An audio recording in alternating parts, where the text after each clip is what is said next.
বিশ্বনবী মসজিদে নববীতে জোহরের নামাজ পড়ে হাসান হুসাইনকে দেখতে গেলেন, যে দেখে ফাতেমা রান্না করে। আসলে কি রান্না করে? চুলার মধ্যে পাতিল দিয়ে পানি গরম করে আর হাসান হুসাইনকে বুঝ দেয়, ঠিক কিনা? বিশ্বনবীর পায়ের আওয়াজ শুনে ঘুমন্ত হাসান আর হুসাইন জেগে গেল।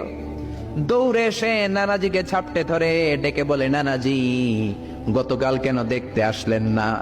আজকে দুপুর হয়ে গেল, বিকেল হয়ে যাচ্ছে, এখন বুঝি আপনি দেখতে আসার সময় হলো? বিশ্বনবী বললেন, হাসান হুসাইন এই তো এইমাত্র জোহরের নামাজ পড়ে আসলাম, তোমাদের খোঁজ খবর নিতে এসেছি।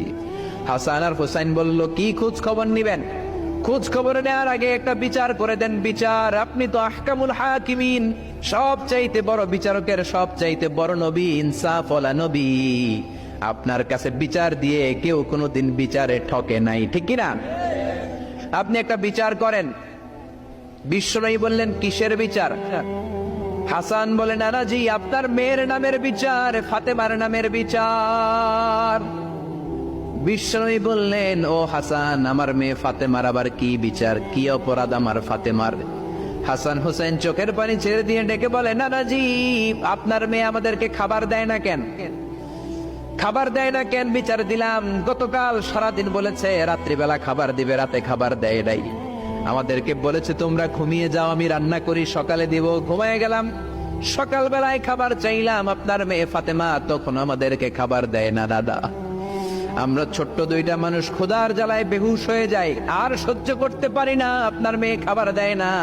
দুপুর হয়ে গেল, দুইজনে কান্নাকাটি করে আপনার মেয়ে এখন পর্যন্ত আমাদেরকে খাবার দেয় নাই। আমরা দুজন তো আর সহ্য করতে পারি না, কেন আপনার মেয়ে আমাদের সাথে এমন করে? আপনার কাছে বিচার দিলাম, আপনি বিচার করেন। বিশ্বনবী আর কি বিচার করবেন? ধা ধা করে বিশ্বনবী চোখের পানিগুলো ছাড়েন, হুসাইনকে জড়িয়ে ধরলেন, হাসান রে জড়িয়ে ধরলেন, ডেকে বললেন, হাসান রে কাছে আয়। বিশ্বনবী শাম দেশের জুব্বা পড়তেন, শাম দেশের জুব্বাটা উপরের দিকে উঠালেন, হাসান রে দেখালেন, এই তো দেখ তোর নানার পেটের মধ্যে 3টা পাথর বাঁধা। একদিন না খেয়ে থাকার কারণে তোদের পেটে এত জ্বালা, এত কষ্ট।